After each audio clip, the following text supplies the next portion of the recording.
What if the reality you know isn't real, and every memory you trust is just a shadow of a fractured past? Claire's life unravels when she discovers a hidden experiment that shattered time itself, trapping her in a nightmare where identities vanish and truths twist like smoke. As she dives deeper into the dark secrets beneath her town, the line between friend and foe blurs, and the fight for her sanity becomes a fight for survival. Dare to follow Claire into the fracture, but beware, some doors once opened can never be closed. I never intended to stay up that late, but finals were looming and I was drowning under the weight of anatomy lectures, medical charts, and a terrifyingly unmanageable pile of flashcards. The glow from my laptop cast long, ghostly shadows across the cramped apartment as I squinted at yet another recorded lecture. My professor's voice buzzed monotonously through my earbuds, explaining, for the umpteenth time, the sound of crepitus, the grating, cracking noise of bone rubbing against bone. At first, I kept count for fun, like some twisted drinking game for the sleep-deprived. Every time he said crepitus, I mentally shouted bingo and raised both arms like I'd won a jackpot. But after nearly 12 hours, even that became too exhausting. My brain had hit its saturation point. My vision blurred. Every word felt like sludge. But I couldn't afford to stop. Then the video froze. It was abrupt mid-sentence. My professor's face twisted into an unflattering grimace, mouth agape as if caught mid-yawn. The audio warped, slowed into something garbled and robotic. I blinked hard, refreshing the page, expecting the university's learning portal to bounce back like usual. Instead, the screen went white. Only the college emblem spun endlessly at the center, like a hypnotic coin spiraling down a drain. And that's when I first noticed it. The air felt thinner. It's hard to describe unless you've experienced it. Like breathing through a layer of gauze or being submerged just beneath the surface of water. The kind of suffocating pressure that sparks an instant primal alert in your chest. I yawned instinctively, trying to gulp in more air, but the sensation persisted. Strange, subtle, unsettling. A sharp clicking noise cut through the silence behind me. My body jerked instinctively toward the sound. I live alone. The apartment was modest. Just a single bedroom with a kitchen nook, tiny bathroom, and a small desk where I spent most of my nights. But tonight, it suddenly felt crowded. Like something unseen occupied the same space but refused to acknowledge me. For a moment I caught it, a distortion. Like a shimmer against the wall near the kitchen sink, vaguely human-shaped but fluid, like heat waves dancing off asphalt. It vanished before I could even react. My skin crawled. "Claire, get it together," I muttered aloud, forcing a nervous chuckle to cover my unease. "You're just tired." Still, I stood up from my chair, my pulse quickening as I scanned the apartment. Everything appeared in place. My half-eaten instant noodles, the mug of cold coffee, textbooks strewn haphazardly across the floor. My eyes finally landed on the large mirror mounted on the living room wall, a second-hand piece I'd bought to make the place feel less claustrophobic. I froze. The woman in the reflection was me, but wrong. She wore surgical scrubs, not my oversized hoodie. Her hair hung loose and damp, unlike my messy top knot. While my face twisted in anxiety, hers remained eerily calm. Serene, even, like she was watching me instead of reflecting me. My breath caught in my throat. A cold bead of sweat traced down my spine. Behind her, behind me, a man briefly entered the frame. He strode across the mirror's depth, stepping into the corner of vision like he belonged there. My heart slammed against my ribs as I whipped around to confront whoever had entered my home. No one. Empty space. The silence was deafening. But as I slowly turned back to the mirror, the reflection had shifted again. It was normal. Me again. Hoodie, top knot, wide, terrified eyes. I stumbled backward, bumping into my desk. My knees wobbled beneath me as I tried to steady my breath. My mind frantically clawed for explanations. Sleep deprivation, stress, hallucinations brought on by caffeine overdose. Anything but the alternative gnawing at my gut. Desperate to reclaim some sense of control, I grabbed my phone and swept through my apartment with the flashlight app on, scanning for exactly, I wasn't sure, any sign that I was still rooted in reality. When no further abnormalities revealed themselves, I finally slumped onto my bed, pulling the blanket over my head like a frightened child. My hands trembled as I clenched my phone close to my chest.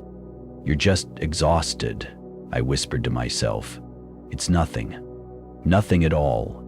I repeated the lie over and over, like a mantra, and eventually the room's dim light blurred into darkness as sleep pulled me under. Hours later, how many I didn't know, I was startled awake by my own shivering. The cold bit sharply against my skin, though I was fully wrapped in blankets. My bleary eyes shifted toward my nightstand. The little Thomas the Tank Engine clock my mom had given me when I left for college.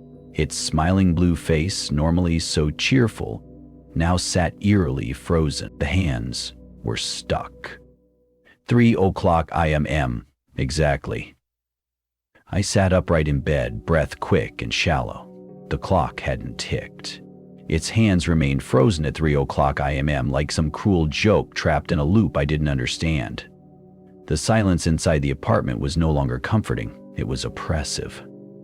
Heavy, as though it were pressing down on my chest. I instinctively reached for my phone, illuminating the dim space with its faint bluish glow. The light seemed thinner, somehow struggling against an invisible weight. I scanned the room again. The mirror on the wall loomed larger in the darkness. I hesitated. I didn't want to look, but my eyes moved on their own, drawn toward it like prey, unable to resist the stare of a predator. Nothing. No shadow, no stranger. Just my own reflection staring back. Hollow-eyed, pale, disheveled. I exhaled sharply. "See? Just tired," I whispered, forcing a smile I didn't believe. Still, unease gnawed at me. The air shifted again, becoming thinner with each breath, and a faint metallic taste touched my tongue. That's when I heard it. The faintest clinking sound, like metal topping gently against porcelain. It was coming from the kitchen. I froze. I didn't move for what felt like minutes, simply straining my ears toward the noise. Again. Clink. A pause. Clink. A cold sweat prickled my skin as I slipped my legs off the bed and slowly padded barefoot toward the kitchen. Every instinct screamed to stay put, but curiosity, fears, twisted twin, compelled me forward. The kitchen appeared normal. The sink sat empty. No dishes. Nothing that could explain the noise. I panned my phone flashlight across the counters, cupboards, and stove. Everything was in place exactly as I left it. Clink. The sound came from behind me now. I spun around. Nothing. Enough, I hissed to myself. My nerves were frayed, my brain exhausted, and clearly playing tricks. I took several deep breaths, willing my heart to slow, but I wasn't imagining the sudden shift that followed. The apartment's lights flickered briefly, though none were turned on. A brief electrical pulse coursed through the air, as though reality itself had glitched for a moment. I stumbled back, bumping into the edge of the counter. Then everything fell deathly still again. This wasn't normal. I knew that now. Tired or not, hallucination or not, something had shifted in this space. I grabbed my hoodie from the chair and slipped it on, needing the comfort of familiarity. My hands trembled as I pulled the hood up, creating a small cocoon of cloth around my face. For a moment, I felt marginally safer. With nothing else to do, I returned to my desk, hoping distraction would ground me back into normalcy. My open laptop screen displayed nothing but the university portal's buffering icon, endlessly spinning. I clicked refresh again and again. Same result. Out of habit, I glanced at my study notes sitting next to the laptop. They were gone. The notebook I had been scribbling in for weeks, a thick binder of color-coded anatomy flashcards and scribbled lecture notes, was completely blank. Every page erased. My mouth went dry. I flipped through the pages, desperate to find even a stray word, a corner folded, anything that would suggest this was a terrible mistake. But the notebook was nothing more than a thick stack of pristine, untouched paper. I staggered back from the desk, dizzy. That was impossible. The creeping nausea rose in my stomach, threatening to boil over into panic. What was happening to me? Was I losing my mind? Or worse, had someone been inside while I slept, erasing every trace of my work? The apartment door remained locked. There were no signs of entry. The only conclusion left was the one I didn't want to accept, that I was unraveling. I needed air, fresh, cold air. I stepped toward the balcony, sliding open the door as the cool Texas night rushed over me. The sky was dark and heavy, the town sleeping beneath it. The faint yellow glow of a street lamp illuminated the road outside. Then something caught my eye across the street. The shop on the corner. Last I'd checked, it was a small consignment clothing store, a mom-and-pop type of place with dusty mannequins in outdated dresses. But now? Now it was a cafe. Sleek, modern, polished steel chairs arranged neatly on the sidewalk. Tiny circular tables topped with flickering candles. A small chalkboard sign read, "The Black Hollow Coffee House." I blinked several times, my pulse hammering in my throat. That hadn't been there before, not yesterday, not ever. I scanned my memory. Had they renovated overnight? Was this one of those things you miss because you're too absorbed in your own life? Or was something else happening? Another flicker of light rippled along my peripheral vision, like a curtain being drawn over my surroundings. The air again pulsed thinner. I clinched the balcony railing to steady myself. That's when my phone buzzed. I jumped, startled by the sudden vibration. The screen lit up. Text message from Mom. "Don't forget your exam tomorrow, sweetie. Love you." I stared at it, my hands trembling. She had texted me as if everything were normal, but it wasn't. Nothing was. I nearly called her. My thumb hovered above the dial icon. But what would I say? That my notes were gone? That stores were rearranging themselves overnight? That my reflection had smiled at me when I hadn't? Instead, I typed a brief reply. "Thanks, Mom. Love you too." I set the phone down and leaned back against the wall, closing my eyes. Maybe I was overtired. Maybe this was all sleep deprivation manifesting into some elaborate breakdown. That was easier to believe than the alternative. I reopened my eyes. Across the street, the cafe was still there. Still perfectly real under the glow of the streetlights. And somewhere deep inside me I knew this was only the beginning. By morning the cafe was still there. I stood on my balcony, gripping the railing tightly, staring at the polished glass windows, reflecting the dull Texas sun. The neat little tables, the hand-lettered chalkboard menu, the barista wiping down the counter inside. It was all real. Unsettlingly real. I must have stood there for 10 minutes, searching my mind for any memory, any faint recollection, that this cafe had existed before last night. But there was nothing. Only the memory of an old consignment shop that I was now beginning to doubt had ever truly been there. My phone buzzed again. "Don't forget, Anatomy and Physiology 2 exam today at 3:00 p.m. Wahi University, room 2014. The familiar reminder popped up on my screen as if my world hadn't begun unraveling overnight. I glanced back at my desk where my once fennel binder of notes still sat. Blank. Every single page a perfect white sheet. I hadn't touched it again since last night. I was afraid that if I did, more things would vanish. I showered quickly, threw on my oversized hoodie, and forced myself out the door. The moment I stepped outside, Wahi felt different. Almost like the air itself was vibrating, humming at a frequency too low to hear, but high enough to feel. The streets were the same, but weren't. A rusted Buick from the 1950s slowly cruised down Main Street as if it belonged there. The driver, a man in a tan fedora and thick glasses, didn't even glance in my direction. It passed right through an intersection where a modern sedan waited, neither driver seeming to acknowledge the other, as if two separate timelines were overlapping, and neither one knew. I rubbed my eyes hard. "Focus, Claire, you're seeing things." At the corner of my eye, something else flickered. A woman in a yellow dress stood outside the pharmacy across the street, staring blankly into the display window. She didn't move, didn't shift, just stood unnaturally still as people walked past her like she didn't exist. I blinked once, she was gone. I tightened my hoodie and kept walking.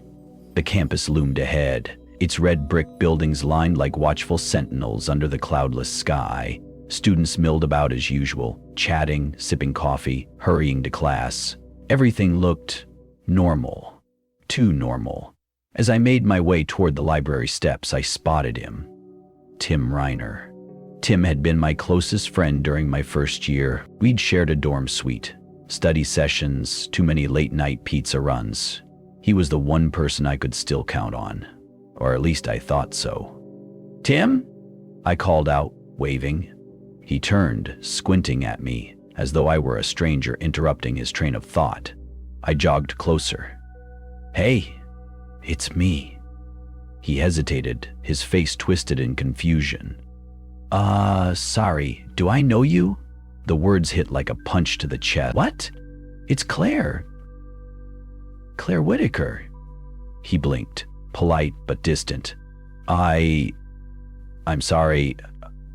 I don't think we've met." I stared at him, searching his expression for some trace of recognition, some glimmer of the friendship we'd shared. There was none. His gaze was empty, detached. "It's fine," I mumbled, backing away. "Never mind." As I walked off, I heard him mutter to the person next to him. Weird. That's what I was now. My heart pounded as I made my way across campus. This wasn't fatigue anymore. This wasn't stress or burnout. Something was happening, something larger than me, larger than anything I could comprehend. And everyone around me was blind to it. The clock tower chimed once. I checked my phone again. 2:45 p.m., 15 minutes until my exam, room 214. I climbed the familiar staircase, my breath shallow, praying that the stability of routine would calm me. But when I opened the door, my stomach twisted. The room was full, rows of students hunched over exams, pens scribbling furiously. At the front sat a woman I didn't recognize, a proctor, older, wearing thin wire glasses and a sharp expression. I stepped inside slowly, confused. "Excuse me, am I late? I thought the exam was at 3 o'clock. The woman looked up, narrowing her eyes at me. "You are late. The test began 30 minutes ago." "That can't be right. My schedule says..." I pulled out my phone, heart hammering. The reminder still read 3 o'clock p.m., room 214. The date was correct, but it didn't matter. My reality wasn't syncing with theirs. "If you have an issue, you'll need to take it up with your department head," the proctor said coldly. "You may not enter once the exam has begun." "But," I tried again, but her glare hardened. "Leave. Now." Humiliated and bewildered, I stumbled back out into the hall. My breathing quickened, my hands shook. Room 214, the date, the time, all correct, yet wrong. I sat on a nearby bench, fighting back tears. My world was warping, bending, slipping out of sync. I felt like I was being edited out of my own life, my connections severed one by one. I scrolled through my university portal, my class schedule loaded, but it was different. Entirely different. No anatomy and physiology too. No nursing courses. Instead, educational psychology, child development, classroom management. I wasn't registered as a nursing student anymore. I wasn't registered as me. I stared at the screen, disbelief rooting me to the cold metal bench. My nursing courses? Gone. Replaced by classes I'd never signed up for, subjects I didn't understand. Educational psychology? Child development? It might as well have been another language. I tried to access my email. Nothing familiar. The inbox was flooded with messages from professors I'd never heard of, about assignments I'd never been told to do. And then there was the oddest detail. The sender names, email addresses. All different. I closed the laptop and sat back, feeling the room spin. My phone buzzed again. This time, it was a text from an unknown number. "You don't belong here." No signature, no context. My chest tightened. My hands shook as I typed back, fingers fumbling over the screen. "Who is this? What do you mean?" No reply, and shut the phone, burying my face in my hands. What was happening? Was this some cruel prank? Some elaborate nightmare fueled by stress and exhaustion? I left the library, the walls closing in around me. The corridors felt longer, the shadows deeper. The murmur of other students faded until all I could hear was my own breathing, ragged and shallow. As I stepped outside, the sky had darkened. Street lamps flickered to life, casting long, jittery shadows on the cracked sidewalks. From the corner of my eye, I caught a movement, figures approaching in the distance. 2 people, walking silently side by side. The taller one wore a faded baseball cap pulled low, the other a dark jacket with the hood up. I recognized them. Tim and someone I'd never seen before. My heart surged. I hurried after them, but no matter how fast I moved, they remained just out of reach. Their footsteps made no sound, their forms blurred like ghosts. I caught snippets of their conversation. "It's worse than we thought. He's gone. She doesn't exist anymore." My blood ran cold. The phrase "doesn't exist" echoed in my mind. Colliding with the message on my phone, I stopped, breathless, trying to process. Who were they talking about? Me? I spun around. No one. Just the empty street and the distant hum of traffic. Desperation clawed at me. I needed answers. Back in my apartment, I rifled through every drawer, every box, anything that could anchor me to my identity, to my past. Old photographs, letters, keepsakes, all either vanished or replaced. In their place were strange objects, a folded newspaper from a decade ago, pages of handwritten notes in a language I didn't recognize, and a battered cassette tape labeled Void Project, Confidential. My fingers trembled as I popped it into an old player I found shoved behind my closet. The tape crackled to life. A male voice, calm yet edged with urgency, spoke in clipped tones. "This is a record of events surrounding the superconducting super collider project, codenamed SSC. After the containment breach on March 14, 1993, multiple anomalies were detected in temporal stability. Subjects involved exhibited signs of memory fragmentation and reality displacement." I paused the tape, heart hammering. Memory fragmentation, reality displacement. Those weren't just science fiction terms. They were describing me, my fractured existence, my slipping grasp on what was real. I scoured the internet for anything about the SSC project, but found only a few dusty articles referencing a canceled particle collider buried deep underground near Wahi, Texas. Most sites had broken links or pages removed. The project was shrouded in secrecy. I pulled the tape out and stared at it. Somewhere buried in the past was the cause of my unraveling. Suddenly, my phone buzzed again. This time it was a picture. A grainy black and white photo of me standing in front of an unmarked building. My expression was vacant, eyes empty. On the back of the photo, scribbled in shaky handwriting, "Find the truth before it's too late." Panic surged. I wanted to scream, to call someone, but who? I was alone, and no one seemed to know I existed. The next morning, I tried to reach out to Tim. I dialed his number again and again, only to be met with silence or an automated message. "The number you have dialed is not in service." I typed his name into social media. No profiles linked to him. It was as if Tim had been erased, just like my courses, my notes, my identity. I sat on my bed, surrounded by these fragments of a life slipping through my fingers. The apartment felt colder, darker, more alien. I caught my reflection again in the window pane. The woman staring back looked haunted. "Who am I?" I whispered. The only answer was the cold night air pressing in, whispering back, "Not who you think." The morning sun spilled weakly through the blinds, casting jagged shadows across the floor of my apartment. But it didn't warm the place, didn't chase away the chill that had settled deep in my bones.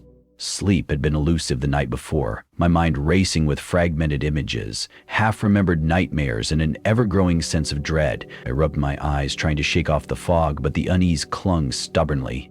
I had to get moving. Today was the day I'd face the exam I wasn't supposed to take. The exam for a course I wasn't registered for. It was as if the world had shifted under my feet, leaving me stranded between realities. I checked my phone again. No new messages. No replies from Tim or anyone else. My contacts list had begun to look unfamiliar, names missing, numbers scrambled. I swallowed hard and decided to push the fear aside. Logic, Claire, you're a nursing student. You can get through this. When I reached the university, the campus seemed oddly quiet for a weekday morning. Students wandered in small groups, but their faces were blank, eyes glazed. No one greeted me. No one looked my way. At room 23014, I waited nervously outside the door, watching the clock tick closer to 3:00 p.m. The door opened abruptly, and a stern-faced woman stepped out, signaling me inside with an icy glare. Inside, the room was packed with students hunched over desks, the scratch of pins on paper filling the air. The proctor eyed me suspiciously. "You're late. You can't enter now." I swallowed my protest and tried to explain about the schedule mismatch, but she cut me off. "There's nothing I can do. Please leave." Confused and humiliated, I slipped out into the hall, my hands trembling. I pulled out my phone to double-check the exam time, exactly as scheduled. My world was breaking apart. Later, I found myself wandering the campus grounds, desperate to find answers. That's when I bumped into a face I recognized, but it wasn't Tim. It was a man I'd never met before, but he looked oddly familiar, as if a forgotten memory had been etched into his features. "Excuse me," I stammered. "Do you know Tim Reiner?" He shook his head slowly. "Never heard of him." The absurdity of it all sank in like a lead weight. My closest friend? Erased from existence? My notes? Vanished? My registration? Altered? Even my own reflection had shifted in ways I couldn't explain. I retreated to the library, poring over old yearbooks, hoping for a glimpse of familiarity, but the faces blurred and shifted as I scanned the pages. The people I remembered were replaced by strangers. A chill ran down my spine. I sat alone in a quiet corner, a dusty tome on urban legends and forgotten cults resting in my lap. Among the faded pages, I found mention of a secretive project, the SSC. Buried beneath the town I thought I knew, an experiment gone wrong, leaving cracks between realities. I closed the book abruptly, heart pounding. The more I learned, the less I felt like myself. Later that evening, as shadows lengthened, I returned home to find a letter slipped under my door. No return address, just a single sheet of paper with the message, "Not everything you see is real. Trust no one, Claire." My breath caught. Who was watching me? The weight of isolation pressed heavier. I was losing control. Night fell quickly, wrapping the city in shadows that seemed too thick, too heavy.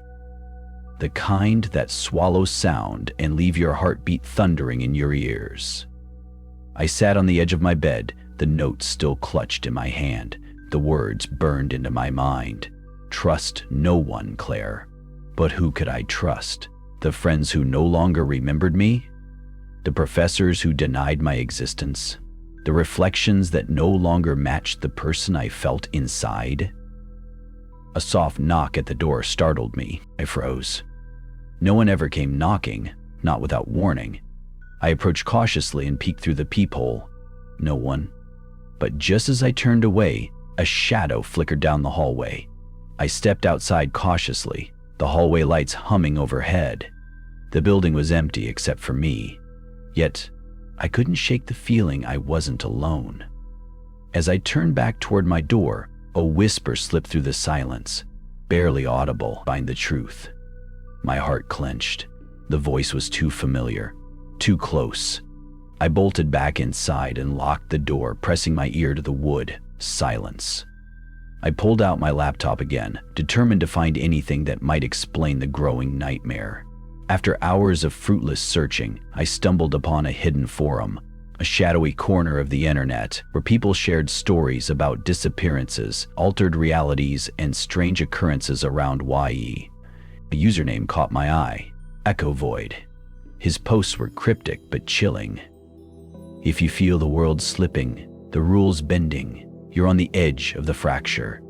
The SSE project didn't just fail, it shattered reality itself, and now the pieces are bleeding through.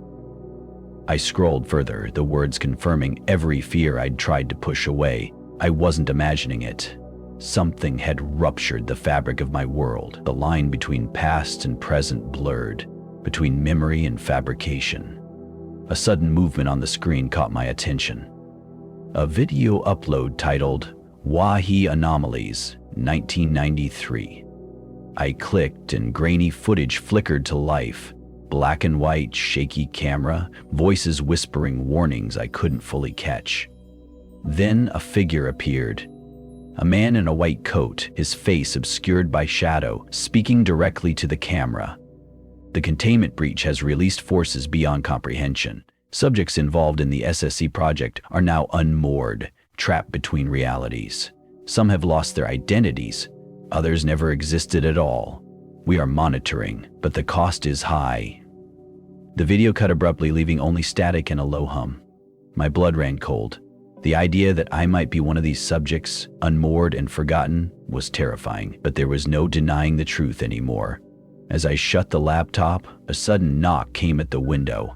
I jumped, heart pounding, and pulled the curtains shut. No one was there, yet a faint, cold breath brushed against my neck. I spun around. Empty room. The shadows deepened, creeping closer, and the message echoed again in my mind. Find the truth. The cold air bit sharply as I approached the weathered stone building on the outskirts of Wahi. A faded sign hung crookedly above the rusted doorframe. Administrative Office Project. Years of neglect had turned the place into a relic, but tonight it pulsed with a strange, almost magnetic energy that drew me in.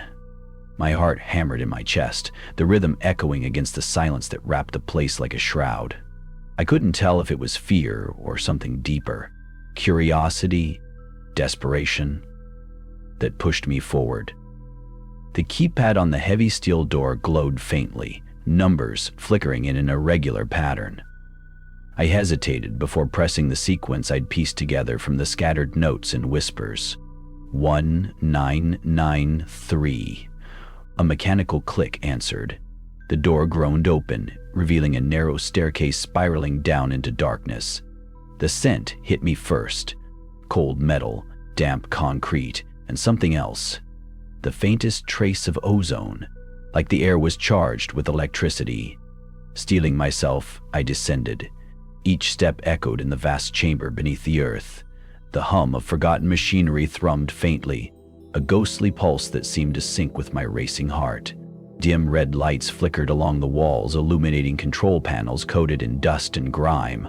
Screens long dead now blinked erratically, flickering between static and strange, distorted symbols.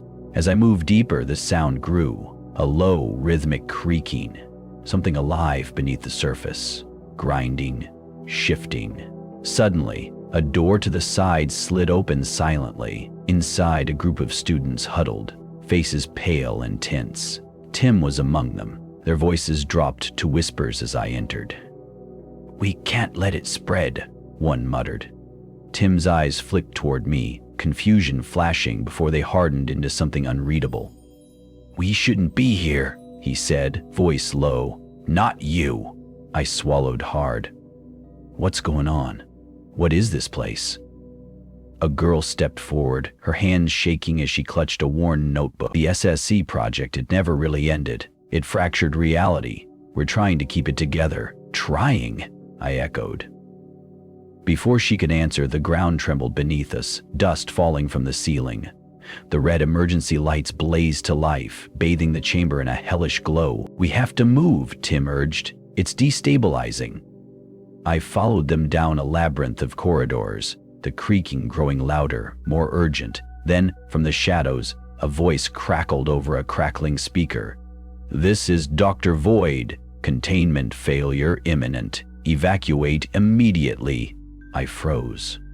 Dr. Void, the professor who'd taught me anatomy, the same man from the tapes. The walls seemed to pulse with an unnatural life, the air thickening, distorting. In the distance, a massive chamber beckoned, a vortex of swirling lights and shadow. "This is where it began," the girl whispered, "where the fracture deepened, where we try to hold reality's pieces together." I looked back at Tim and the others, their faces grim. "We're running out of time," Tim said. As we stepped closer, a searing pain shot through my head. Memories flashed, fragments of a life I couldn't fully recall, faces, places, moments suspended in static. And then, the realization. I wasn't just a visitor here. I was part of this fracture, part of the project, part of the nightmare. The pain in my head was relentless, a sharp, burning ache that refused to ease. It twisted my vision, pulling fragments of memories from the shadows. Fragments I'd never seen before. Faces I didn't recognize stared back at me. Scientists? Patients? Fragments of conversations? And fleeting images of machines humming with unnatural energy. Tim's voice broke through the haze. "Claire, focus. We don't have much time."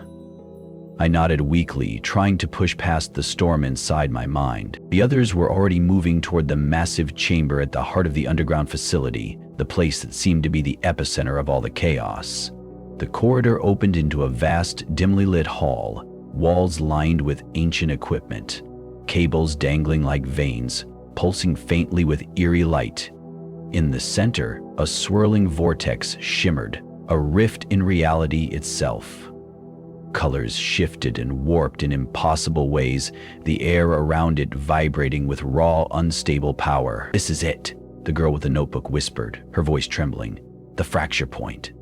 Tim took a cautious step forward, his eyes scanning the swirling portal. "We have to stabilize it. Otherwise the whole town, maybe the world, could collapse into this chaos." I felt an inexplicable pull toward the vortex. A tug at the edges of my sanity. It was as if the rift was reaching for me, beckoning me to cross over. Suddenly, the humming escalated into a deafening roar. The floor shook beneath our feet, and shadows flickered at the edges of the room, twisting into forms that defied logic. Dark, distorted figures emerged, echoes of lost souls trapped between worlds. "Protect the site!" someone shouted. Panic erupted as the figures surged forward, their grotesque shapes lunging at us. Tim grabbed my arm, yanking me back as we scrambled toward a narrow side exit. Behind us, the vortex pulsed wildly, casting flickering light over the nightmare chasing us. We burst into a cramped control room, slamming the door shut. The room was lined with monitors displaying incomprehensible data, streams of numbers and symbols that shifted unpredictably. Tyree moved to the main console, his fingers flying over the controls. "There's a failsafe sequence here, some way to close the breach, but it's incomplete." The girl stepped forward, flipping through her notebook. "We've only got half the code. The rest is lost, buried in the memories of those affected." My head throbbed again, and images flooded my mind, snippets of a ceremony, strange symbols, voices chanting in an unfamiliar language. A cold realization struck me. I was not just an innocent victim. I had been part of this ritual, a participant in something far darker than I'd ever imagined. "I remember," I whispered hoarsely. "I was there." Tim glanced at me, eyes wide with disbelief. "What do you mean?" I closed my eyes, forcing the memories into focus. Faces blurred and twisted, a circle of people chanting around a glowing sigil, a sudden burst of light, then nothing. When I opened my eyes, the girl's notebook lay open on the table, pages filled with hastily scribbled notes and sketches of the ritual. "We need to complete the sequence," she said urgently. "If we don't, the fracture will keep widening." Tim nodded. "We have to find the missing pieces." In the memories of the affected, I swallowed hard, the weight of responsibility pressing down. "I'm one of them." The room fell silent. The girl looked at me with a mixture of hope and fear. "Then maybe you can help us." A sudden crack echoed through the walls. The facility shuddered violently. Dust fell from the ceiling as the vortex's roar grew louder, threatening to tear everything apart. "We don't have much time," Tim said grimly. I took a deep breath, steeling myself. If I was going to survive this, if the town was going to survive this, I had to dive into the darkness. to face the memories I'd buried and unlock the truth. Because the fracture wasn't just in reality, it was inside me. The air inside the cramped apartment was thick with tension, heavier than the humid Texas night outside. My hands trembled as I leafed through the dog-eared notebook the girl had given me back at the facility, a collection of fragmented memories, half-remembered rituals, and cryptic warnings scrawled hastily in the margins. The lines between past and present were blurring dangerously. Every word seemed to pulse with an urgency I couldn't ignore. The fractured reality was no longer just around me. It had seeped into my very mind, twisting memories, hiding truths I was desperate to reclaim. My phone buzzed again. A text from the unknown number. "You're closer than you think." The cryptic message sent a chill down my spine, but it also sparked a flicker of determination. I wasn't going to let this fracture consume me. I grabbed my jacket and stepped out into the cool night air, determined to seek out answers from the only place that still felt real, the university archives. The campus was eerily quiet. Shadows stretched long across the quad. The old library loomed ahead, its stone facade bathed in the pale glow of street lamps. I pushed through the heavy wooden doors and found myself in a cavernous room lined with towering shelves. A librarian nodded at me, her eyes kind but wary. "Looking for anything in particular?" I hesitated, then asked. "Records on the SSC project. Anything you have? Official reports, news clippings, anything?" She led me to a secluded corner where dusty boxes waited, labeled with faded handwriting. I pulled out a bundle of files tied with twine and began sifting through them. Among the yellowed pages, a series of documents caught my eye. Official memos discussing the abrupt shutdown of the SSC project, references to anomalous temporal activity, and a heavily redacted report on subject displacement. One memo, dated March 15, 1993, mentioned a containment breach and the disappearance of several researchers. I felt a pang of recognition. The names listed matched faces I'd seen in my fragmented memories, including Dr. Void.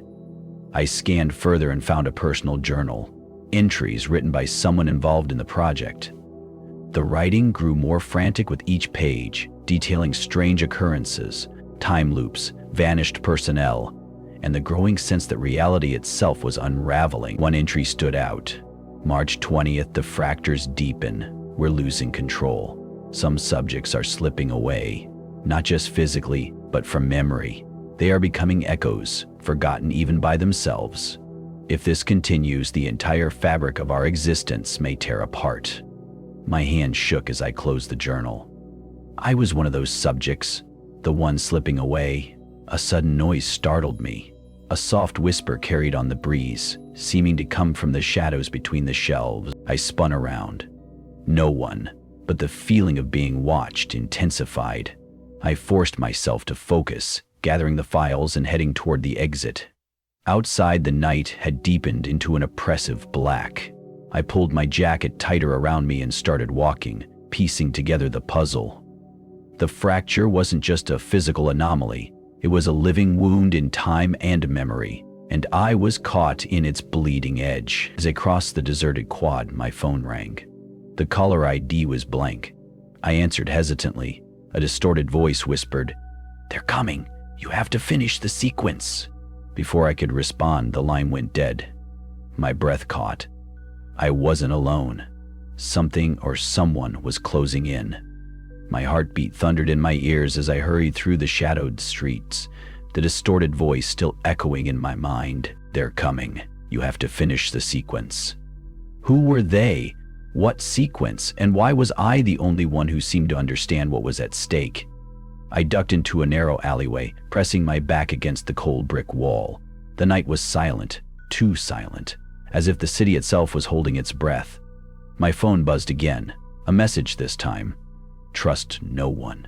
The fracture widens." I swallowed hard, fear twisting in my gut. The fracture, the rift in reality that had swallowed my life whole. It wasn't just a scientific anomaly. It was a malevolent force, consuming everything it touched. I had to act. The pieces were scattered, the missing code, the memories buried deep within me, the secret that Dr. Boyd and his team had tried to contain beneath Wahi for decades. And if I didn't find the answers soon, I would be lost too. I pulled out the battered notebook once more, flipping to the last few pages where fragments of the failsafe code were scribbled, half-remembered sequences interspersed with cryptic symbols. The other half was out there, somewhere in the depths of my fractured memory, or hidden in the secrets of the town. A sudden movement caught my eye. From the end of the alley, two figures emerged, their faces obscured by shadows. My breath caught. They moved with unnatural silence, like predators stalking their prey. I turned and ran, heart pounding, feet pounding against the cracked pavement. The city around me twisted and warped, streets elongating, buildings bending like a dream gone wrong. The fracture was spreading, bleeding into the fabric of this world. I stumbled into an old church, its wooden doors creaking shut behind me. Inside, the musty air was thick with dust and forgotten prayers. Moonlight filtered through stained glass, casting fractured rainbows across the pews. I wasn't safe here, but it was a refuge. Brief, fragile. Kneeling by the altar, I took a deep breath, trying to steady my racing thoughts. The notebook lay open beside me. The symbols seemed to glow faintly under the pale light, calling to me, and then a whisper. Not from the shadows, but from within my mind. Remember. Images flooded back. Rituals, chants. Faces of people I didn't know but somehow felt connected to. I was more than just a victim. I was a participant. A key. The memory fragmented, but one phrase burned clear. The cycle must be broken. I realized then that the so-called failsafe was not just code. It was a ritual. A binding meant to seal the fracture and restore balance. But it had been incomplete, and the price was too high. The door creaked behind me. I spun around, heart in my throat. A man stepped inside, his face hidden beneath the shadow of a wide-brimmed hat. He held an ancient book, worn and leather-bound, its cover embossed with strange symbols. "You're closer than you think," he said, voice low and grave. "But time is running out." "Who are you?" I demanded, voice shaking. "A guardian," he replied, "keeper of the truth. The fracture spreads because the ritual was never finished. You, Clara, are the final piece." I stared, breath caught between fear and disbelief. "What do I have to do?" He stepped forward, eyes glinting in the moonlight. "You must remember everything. Every secret, every sacrifice. Only then can the cycle be broken." The weight of destiny settled on my shoulders like a crushing burden. I nodded slowly. I was ready, or as ready as I'd ever be. The fracture was no longer just a phenomenon.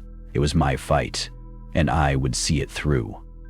The night was thick with silence, but beneath that stillness lurked a tension so dense it felt like the air itself was holding its breath.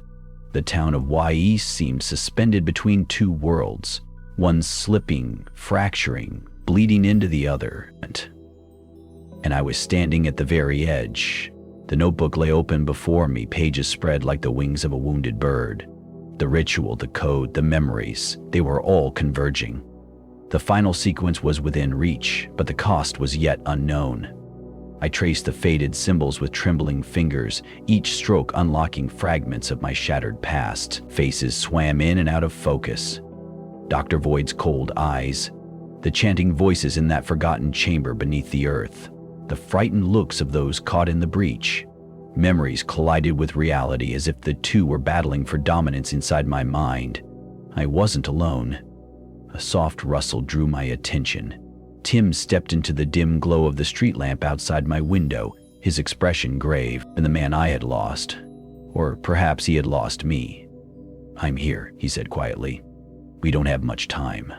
Together, we ventured back to the underground facility, the heart of the fracture, the source of the nightmare. The familiar hum grew louder, vibrating through the walls and into our bones. Shadows writhed along the corridors, whispers brushing past our ears like cold fingers. We reached the central chamber, the vortex pulsating with unnatural light. The fracture was widening, threatening to swallow us whole. Tim pulled out a small device, a makeshift stabilizer crafted from salvaged parts in desperate hope. "It's unstable," he warned. "We have one chance to finish the ritual." I stepped forward, voice steady despite the chaos swirling inside me. "Tell me what to do." He handed me a worn manuscript, ancient script intertwined with modern code. "Follow the sequence exactly," he said. "No mistakes." As I recited the incantations, the room trembled, the vortex reacting violently. The air crackled, and reality seemed to buckle. Visions flooded my mind, faces of lost souls, echoes of past failures, the weight of countless sacrifices. But with every word, the fracture contracted, the chaotic light dimming. Then a piercing scream shattered the moment. From the shadows emerged the figures, twisted remnants of those who'd been lost to the breach, dark reflections seeking to consume the last fragment of order. Tim and I stood back to back, fighting against the encroaching darkness, our resolve the only barrier between salvation and oblivion. With a final desperate chant, I completed the sequence. A blinding light exploded, swallowing the shadows, sealing the fracture. Silence. When my vision cleared, the chamber was empty. The vortex was gone. The nightmare had ended, or so it seemed. Tim looked at me, exhaustion etched into his features. "You did it." I nodded, but inside a cold doubt gnawed. As we ascended to the surface, the world seemed to breathe again, colors sharpening, sounds returning. But when I glanced into a cracked mirror in the facility's entrance hall, my reflection wasn't mine. It was someone else. A chilling smile curled on the stranger's lips. And behind me, the shadows began to stir once more. The cold light of dawn seeped through cracked windows as I stood alone in the silent chamber, the weight of everything pressing down on me. The fracture was sealed, or so we believed, but something deep inside told me the story was far from over. Tim's words echoed in my mind, "You did it," but the reflection staring back at me from the cracked mirror was a stranger's face, a cold smile curling on lips that were not mine. It was as if the fracture had not just split reality, but had also stolen my very self. A chill crawled up my spine. I backed away slowly, heart pounding, every shadow now a threat. Outside the chamber, footsteps echoed, slow, deliberate. The darkness seemed to shift and breathe, and then I heard it. A whisper, low and insidious. "You belong to the fracture now." I turned sharply, but the corridor was empty, save for the flickering lights casting distorted shapes on the walls. My breath hitched. Was I losing my mind? The facility groaned, the very walls seeming to pulse with a life of their own. Somewhere deep underground, machinery whirred to life, humming a tune of chaos and order entwined. I reached for my phone. The screen flickered, then went black. In the sudden silence, a soft voice called my name. Not from around me, but from within. "Claire." It was Tim. Or was it? I stumbled forward, following the voice through the labyrinthine halls, heart thundering. As I rounded a corner, a figure emerged. Tim, but wrong. His eyes hollow, a twisted smile on his face. "Finish what you started," he whispered, advancing. Panic surged. This wasn't the Tim I knew. This was something else. An echo, a shadow born from the fracture. I backed away, desperation fueling my steps. In the distance, I saw a faint light. The control room. The place where it all began and where it must end. I raced toward it, the echo Tim's footsteps growing louder behind me. Bursting through the door, I slammed it shut and locked it. The control panels blinked erratically, screens flashing data I barely understood. A realization struck. The fracture hadn't ended. It had only shifted. The cycle was repeating, and I was trapped within its endless loop. My reflection flickered in the darkened glass of the monitor. The stranger's smile twisted into a sinister grin. "You are both the key and the lock," the voice whispered. I sank to the floor, trembling. The fracture had claimed me, but somewhere, deep within, a flicker of defiance remained. The fight wasn't over. Not yet. Thank you so much for joining me on this journey into the unknown. I hope this story kept you on the edge of your seat and sparked your curiosity about the mysteries lurking just beneath the surface of our reality. If you enjoyed this tale, don't forget to like, share, and subscribe. It really helps support the channel and lets me know you want more stories like this. Remember, sometimes the scariest truths are the ones hidden in plain sight. And the most important rule is, not all doors are meant to be opened. Stay curious, stay safe, and I'll see you in the next story. Until then, good night, and beware what hides in the shadows.